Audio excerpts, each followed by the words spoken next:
озмуни ҷумҳуриявии Тоҷикистон ватани азизи ман имрӯз тавонист доираи васеъи сокинони Левакандро дар кохи фарҳангии шаҳр ҷамъ оварад. дар ин рӯз қисме аз онҳо агар барои ҳунару маҳорати худро муаррифӣ намудану иштирокчии озмуни мазкур шудан қадам ба сӯи кохи фарҳанг гузошта буданд, қисми дигар ба хотири ҳунарнамоии фарзандони ватандӯсту бонагуномус ва соҳибистеъдоди шаҳри хешро тамошою дастгирӣ кардан ташриф оварда буданд.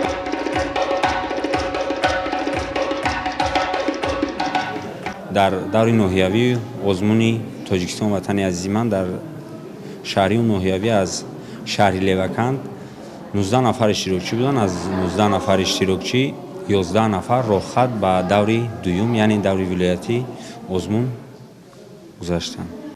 бо эълон гаштани озмуни ҷумҳуриявии Тоҷикистон ватани азизи ман дар дили шахсони боистеъдод як нурӯзиёи нав бедор гашт ва ҳар яке онҳоро маҷбур сохт то дар ин озмун ширкат кунанду ҳунару малакаи хешро бисанҷанд.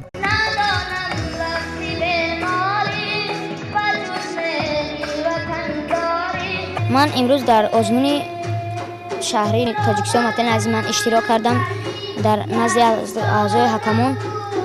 аъзои ҳакамон маро ба даври вилоятӣ роҳхат доданд. бояд гуфт ки мардуми тоҷик аз азал соҳибтамаддуну бо фарҳанг ва ҳунарманд буданд. маҳз бо ҳунари болои худ миёни давлатҳои дуру наздик ном баровардаю мебониданд. имрӯзҳо ки дар тамоми гӯшаю канори кишвар чунин озмунҳо ташкилу гузаронида мешавад, миллати тоҷик бори дигар нишон медиҳад ки давлати мо тинҷу ором ва ободу зебо дорои ҷавонони нерӯманду боистеъдод аст.